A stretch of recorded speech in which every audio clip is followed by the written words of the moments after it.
running to this feeling. Here you are in front of me with tears in your eyes. I can't be who I wanna be when you're in my life. Maybe it's better, maybe I'm better off this way. With you I'm heading for another mistake. I might be lonely, you might see my name light up your phone, but just say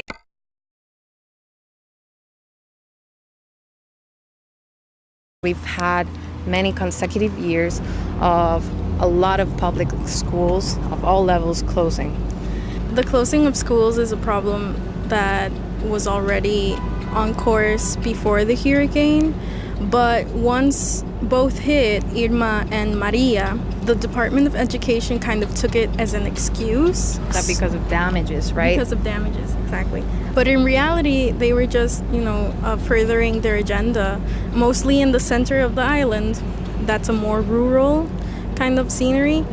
There are a lot of pueblos, towns that don't even have one school open now. It brought on a lot of social difficulties. Like we have barrios, which are like the communities, and there's gang problems. And what they would do, they closed the school that this community was supposed to take their students, and they would now have to go to the school where their gang enemies were, and that brought a lot of problems and violence. And many people have to leave the areas to live in another state maybe.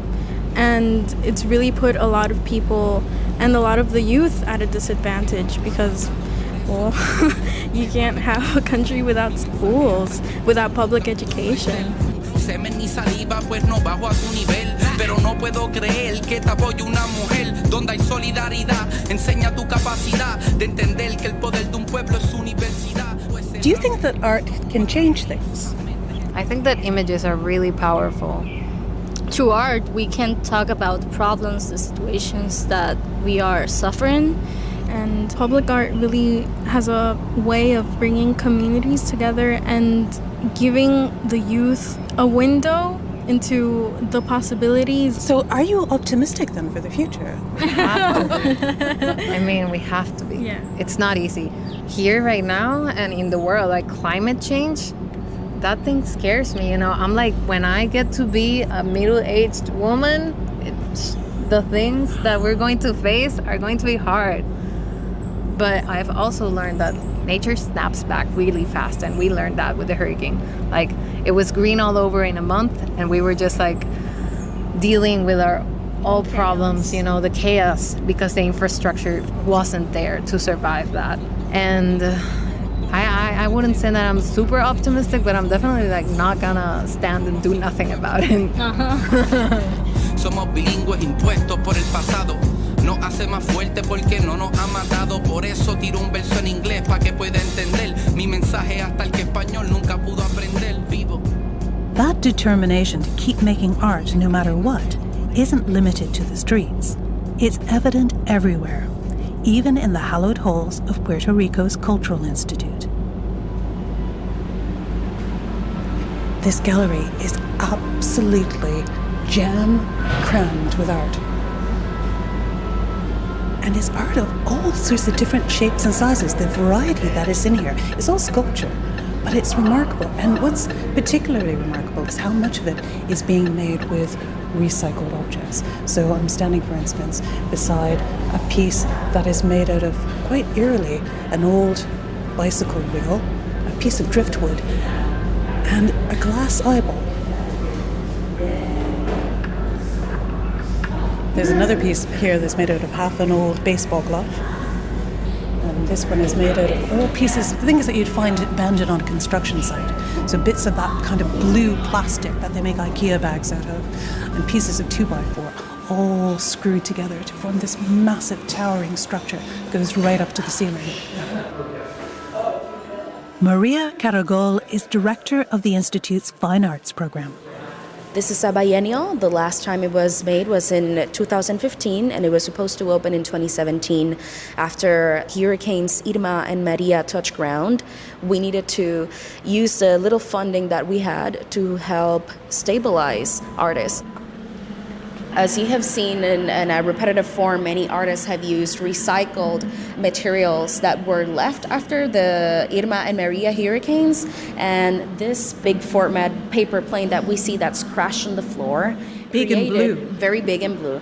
But when you take a closer look, what's interesting is that the material that it was made of was the blue tarps that FEMA, which is the organization that aids, disaster relief, that give for people to have a roof. People who have lost a roof use these plastic tarps as it. So she used it as a medium to create her artwork and sort of demonstrate how it had perhaps failed in its construction. Is that sense of identity, that political identity, how strong is that in the work that you see?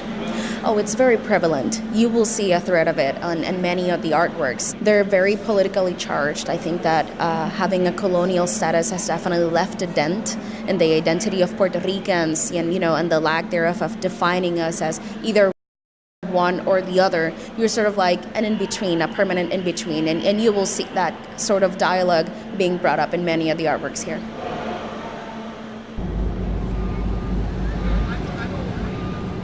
There's no doubt Puerto Rico's arts community has proved itself to be resourceful, defiant, and mutually supportive. But is it enough?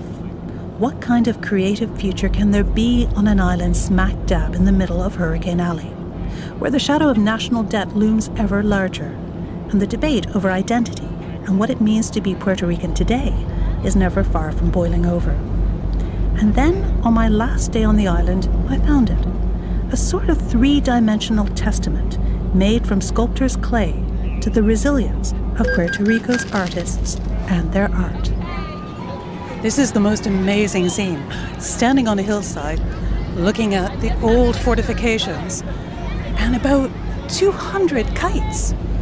There's the blue ocean behind, and then, if I walk up the hill, there is a very tall, 45 feet, I'm told, ceramic and concrete sculpture. And I'm going to meet the artist, Jaime Suarez. It's called Telluric Totem, or Totem Tellurico, which means column of earth.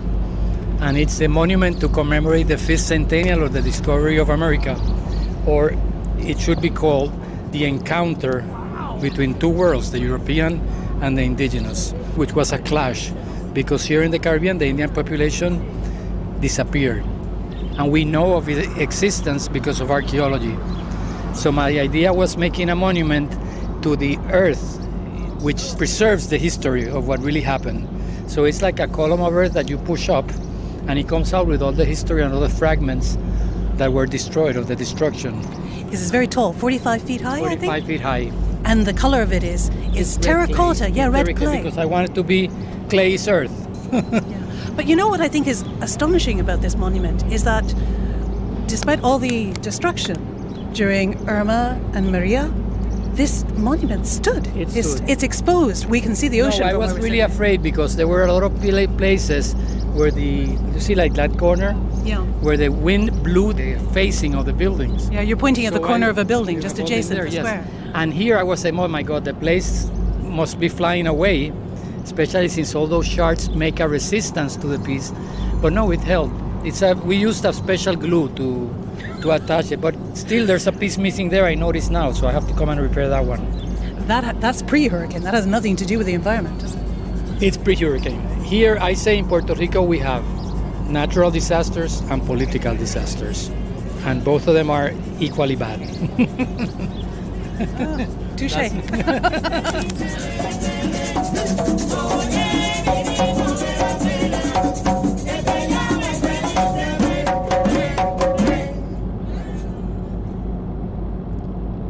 Art of Now was presented and produced by Anna McNamee. It was a Whistledown production for BBC Radio 4.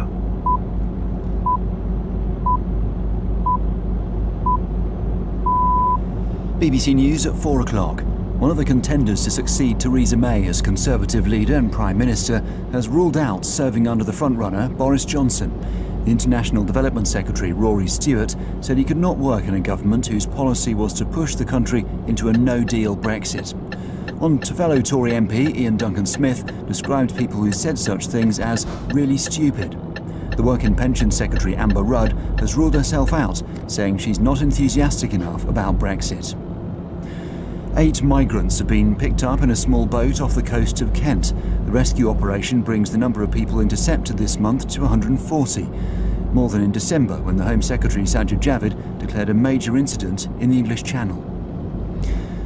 Everest expedition organisers say 2 more climbers, 1 British and 1 Irish, have died on the mountain, bringing the number of fatalities this week to 10. Concerns have been raised about overcrowding near Everest summit. Alan Hinks, who's an experienced mountaineer, says some people also underestimate how dangerous the climb is. It is the death zone on Everest, and humans can literally only survive for a matter of hours. There's no chance of a helicopter getting to you. The highest a heli can go is about 6,500 metres. There's no rescue teams. So really you've got to be prepared to look after yourself. So it is worth getting a lot of experience before you attempt Everest, and sadly a lot of people don't. I think guides and local Sherpas can look after them, and when it comes down to it, you've got to be resilient and experienced in yourself, really. A man's appeared in court charged with murdering his parents in West London. The bodies of Vladimir and Tatania Kudryavtsev, who were in their late 60s, were found at their flat in Kensington on Monday. Sergei Kudryavtsev is due before the Old Bailey on Tuesday. And Lewis Hamilton will be on pole position for tomorrow's Grand Prix in Monaco. He's the current Formula One champion and is top in the 2019 drivers' table. BBC News. You're listening to BBC Radio 4. Now, Weekend Women's Hour with Jenny Murray. Good afternoon. Today, how to be positive about getting older, no matter what you hope to enjoy. Sex in late life gets better. I mean, it can be the best time of all. The biggest obstacle to that is between our ears when we internalize this idea that because we are older, we are lesser versions of ourselves. Deborah James is known as the Bowel Babe as a result of her openness about her cancer. She's encouraging us to be more frank about what might be embarrassing. The position of trust. What sanctions apply to a teacher who sets out to groom a pupil, whether male or female? Posy Simmons has a retrospective of her cartoons and graphic novels. What's been her influence on the next generation of young women artists? She's encouraged me to maybe be a little less lazy with my drawing. I was looking at Cassandra Dark, beautiful scenes of crowds outside Piccadilly Circus and the kind of light from Fortnum's coming down. And I was like, God, just so artfully rendered. I would have just scribbled in the background, be like, and it carries on back there.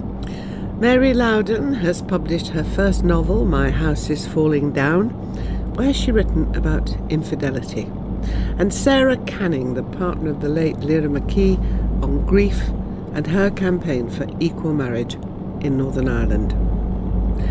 Now, 4 years ago, Jason Green and his wife Stacey suffered every parent's worst nightmare. They were enjoying a child-free day because their 2-year-old daughter Greta was with her grandmother. Greta and Susan were sitting together on a bench in New York when a piece of masonry fell from a tall building and struck Greta on the head. It would prove fatal. Jason has written a memoir. It's called Once More We Saw Stars, and he explained how the accident happened. They were just walking around the corner from her building.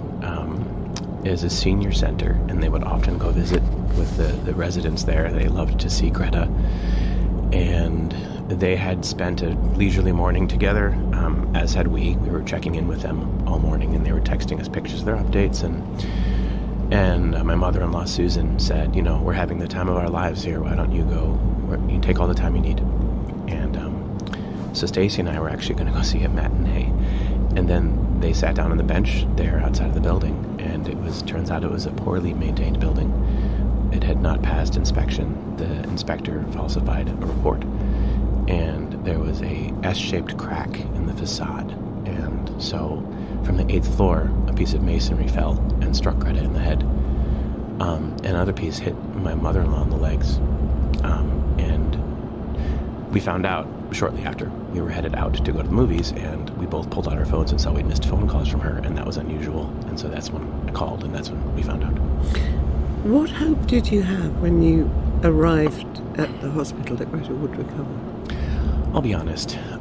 When we showed up at the ER and we went into the room where she was and we saw her, she was surrounded by a team of people, and she was just so pitifully tiny there in the middle of that table. And I think we just knew on some level that whatever happened next, that she wasn't coming back in any meaningful way. We didn't admit that to ourselves or to each other, but I think we admitted later that we both had a very, very dark feeling when we saw, and that was confirmed shortly after. We didn't have a lot of time to be in ambiguity about her state, which was painful, but in a sad way. I was almost grateful not to be stranded in between or to have to make any decisions on her behalf. There was some comfort in that. You did have to make one decision, and that was when you were asked about donating her organs. How difficult was it to make that decision? Not difficult, honestly. It was the only not difficult decision, and that might sound perverse to some, and I know that people have very differing opinions on the body and life and, where those two intersect. And for us, it was just so clear once we were told that the prognosis was fatal and that, they had to certify her brain dead, but they believed, that she was. Once they did do that, there was no question for us that she was coming back or that she was in her body anymore. She was gone. And it was such a meaningless accident, really. There's nothing we could have done to prevent it. It was the only thing we could do to pull some meaning out of that moment. And I think that from then on, and when I decided to write the book, it was a similar exercise, a similar thought. Like, how can I salvage meaning out of something that seems inherently meaningless? And how can we tell this story? You do say in the book that at one point you became almost overwhelmed with anger and hatred of happy families. How did your response compare with Stacey's, your wife? We had very different responses, and I think that she did not struggle with the anger like I did. And I think for me, it was a delayed shock response. It was sort of, we had to mobilize so many different things just to get through the accident. I'd been an optimist, and so to have my optimism run into this accident, I think that the shock produced anger. I was angry at the world for so many things, and one of the parts of me that was so angry was this part of me that used to believe the world was a good place, and that manifested itself in irrational rages. And this was, I should say that this didn't persist. I would say the first 6 months of acute trauma and shock, it manifested itself. I would be sick with grief, and I would look up and I'd see a father with their daughter on their shoulders, and I would hate that person, and I would hate that feeling. I didn't want that feeling in myself. I didn't want to be the kind of person who would see a happy family and be filled with dark feelings. That was sad and overwhelming all by itself. And so I hoped the book would help me excavate some of those feelings out of myself. You write that children who lose parents are orphans, bereaved spouses are widows. What do you call parents who lose children? What do you say when people ask if you have children before you had hers? It's funny, not ha-ha funny, but there is a way in which both Stacey and I managed that question differently, and that was also a manifestation of our personalities and how we grieved. Stacey would often lie to protect the person she was talking to because she didn't know them. I mean, if it was someone that she thought she might see again in her life, she might say, well, we had a daughter, but tragically we lost her recently in an accident. But she wouldn't say that to the checkout counter person. In the beginning, I'm a little bit ashamed to say, although I do write this in the book because it was honest, I found myself wanting to tell everyone. And some part of it that I think was this urge to detonate a grenade in other people's days, in other people's lives. It was a guilt-free way of, frankly, spreading some pain around in those early months. It's a habit I got past, but in the beginning, I would tell everybody, who asked whether or not they really wanted to know. And now, I mean, our relationship to our grief has shifted so much. I will often say that we had 2 children, and I will leave it at that. How has Susan, Greta's grandma, who was there on the day, coped? Well, I should say that even though I am a bereaved father and, we went through this experience, even having lost Greta, I still can't imagine what Susan went through. I still flinch from imagining her trauma and what she endured, considering that she had to see the accident, the market leaves, and I think it's miraculous that she has come as far as she has. She still has PTSD, and she probably always will, but she manages. She watches my son Harrison 2 days a week, whole days, and not to tie a bow on anything, but I think this is remarkable. Last week was the anniversary of the accident, the 4-year anniversary of the accident. On that day, I had to work, and so I took Harrison to Susan's. And neither of us really acknowledged the fact that it was the same day as the accident, and I went to work, and Susan, without telling me, took Harrison for a walk around the block and went further with him than she ever had before. And I think in a way she was defying the fear she'd been living with. I was talking to Jason Green, and his book is called Once More We Saw Stars. Now, someone who's just hit 69 and has been maybe less than positive about 70 being the next birthday, it was encouraging to hear Ashton Applewhite calling for a movement to end ageism in her book This Chair Rocks. Then there's Maggie Piggott, whose Twitter account about the unexpected joys of aging has picked up a huge number of followers. She's the author of How to Age Joyfully. Well, could our lives, health and the economy improve if we all just change the conversation about getting older? Why is Ashton Applewhite calling for a movement? If we can be persuaded that aging is a problem or a disease, we can be persuaded to spend money on things to stop it or cure it. And of course, it's not a problem or a disease. It's not stoppable or curable. The subtitle of my book is A Manifesto Against Ageism, which is stereotyping and discrimination on the basis of age. I'm urging people, and women in particular, to look at the culture in which we age and at the way it frames it as a problem. Okay. Have you ever thought of it as a problem in your own life? Indeed, before you got older, how did you view older people? I don't think I thought about it much except as some vague, scary thing. I definitely started writing about this about 10 years ago when I was in my mid-50s because I was afraid of getting old. And sort of the light bulb thing that happened was I started looking around and researching, interviewing older people, and learned in about 30 seconds that everything I thought I knew about what it was like to be older was way off base or flat out wrong. Maggie, when did you stop your other job? Because I know you had a high-flying job, didn't you? Yeah, well, I had to retire at 59 because due to ill health, and I was devastated because I absolutely loved my work. And what were you doing? I was basically a civil servant, but also a barrister. And I didn't want to give up. I wanted to go on working for as long as possible, basically. And when I did give up, I found it a huge shock to begin with, actually. For the first year, I didn't know what I was going to do, and I thought I'd never be really happy again. And yet, 8 years down the line, I can quite sincerely say, and I'm amazed to say it, I've never been happier. I've never felt more fulfilled, and I absolutely love my life now. And what have you done to make that possible? Well, I just think that this time in life is just such a great new stage to have more time to enjoy yourself, to spend time with friends and your family. I've taken up dancing, which is my new passion. I took it up before I retired, but then when I was ill, I couldn't do it for a while, and then I went back to it, and it got me better. And dancing has absolutely changed my life. My mantra is, you don't stop dancing because you grow old because you stop dancing. Yeah, now a couple of months ago on the programme, I talked to one of our listeners who was contemplating stopping dyeing her hair. And this was a serious point in her life. She was actually trying to have a real conversation with herself. Got a huge reaction from the audience. I certainly dye my hair and can't...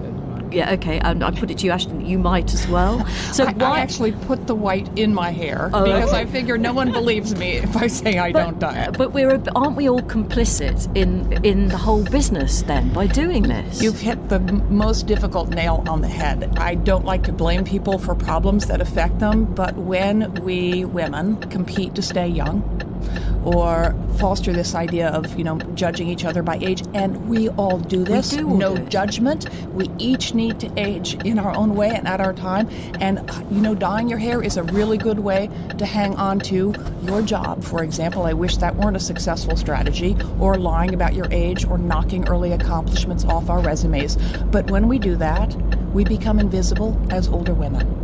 And when a group is invisible, so are the issues that affect us. Those behaviors aren't good for us because they're rooted in shame about something that shouldn't be shameful, and it gives a pass to the discrimination that makes those behaviors so effective. Right. Has any society anywhere in the world got this right in terms of valuing older people? We used to be told the Japanese were rather good at it. Where everyone looks wistfully eastward and says, isn't it better, over there?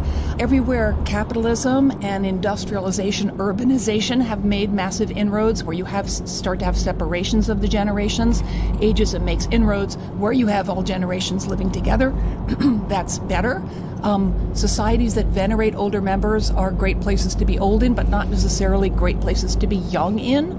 We're looking at a massive global phenomenon of longer lives, and we need to really think in terms of equity across the lifespan. And we should actually celebrate the fact that people are living longer. It's a massive achievement. If you're fortunate, of course. It shouldn't be something any of us take for granted.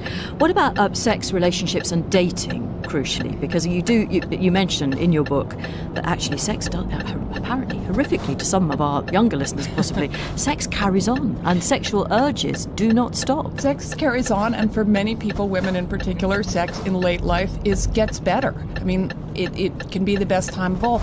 The biggest obstacle to that is between our ears, as you really sort of already referenced, when we internalize this idea that because we are older, we are lesser versions of ourselves. And I defy either of you to think, who you are now. We're all older women, to think, are we really less attractive, less fun in bed, less interesting than the woman we used to be? And if we are, where do those notions come from? And I think it's the total opposite. I think actually as you get older, you have more to contribute. You have more wisdom, more experience, and you can contribute so much to society, and we have a huge amount to offer. And younger people recognise that, and we ought to be doing as much as we can to encourage people to take their own steps to age well and improve their own lives and improve the lives of others. What I'd love to see is more friendships between younger women and older women. Yeah, reach out. Absolutely. Make friends of all ages. One huge advantage that women have in aging is that we maintain social connections. Yeah. And that is the most important component of a good old age. Ashton Applewhite and Maggie Piggott. Mary Loudon is known for her non-fiction. She's written about Middle England, the clergy and nuns, and she's now completed her first novel. It's called My House is Falling Down. Lucy is a photographer in her 40s. Her husband Mark is a painter, and they have twin daughters. Angus is a concert pianist in his 60s with whom Lucy falls madly in love. Looking back, I realise that it simply doesn't matter the when and where it all began.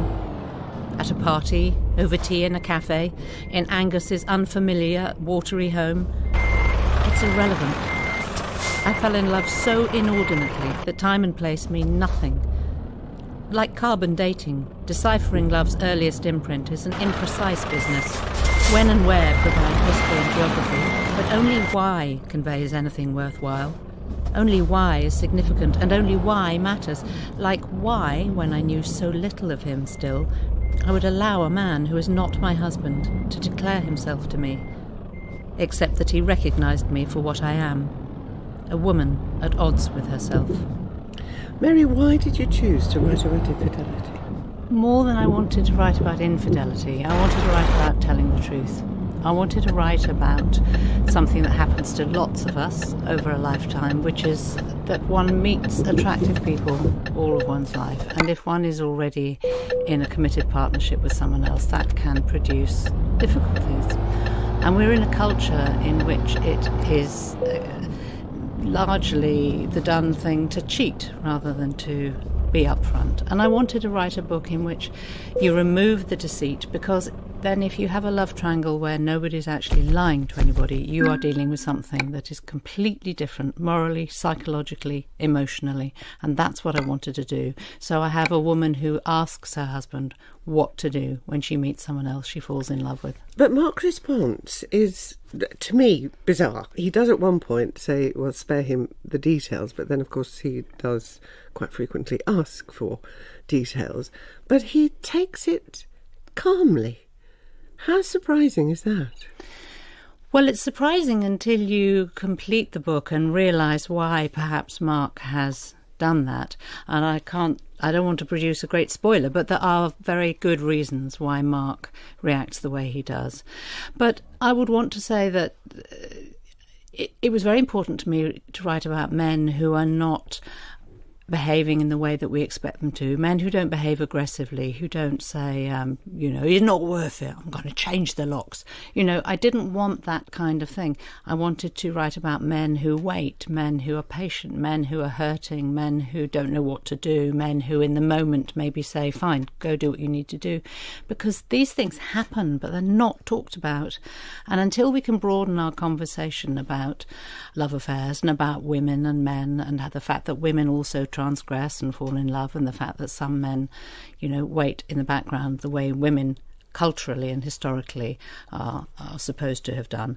Until we talk more openly about that, we're not really going to get as far as we need to. Lucy does seem to be angry to me at his apparent lack of reaction or furious jealousy. Why? I think she's very torn, isn't she? She sort of wants him to defend his right to his conjugal rights. So she wants him to say, no, of course you can't go off with this other guy because you're mine. And on the other hand, his allowing her to do so gives her free rein, and she can justify to herself the fact that she's able to engage in this love affair without self-censure, if you like. But in fact, she does engage in self-censure. She's very punishing when it comes to herself. She's a very prickly woman. She's in midlife. She's having a crisis. She's feeling insecure, lost, not quite sure about her work, not quite sure about her parenting. And feeling, I think, rather neglected by her husband. I think that too. He's always very busy in his He's farm always doing very his busy, painting. and he's always got his head down, and he doesn't really look from left to right, and he comes in and enjoys the kids when it suits him, but she's there at the coalface, as it were. And I think this is the story of many people.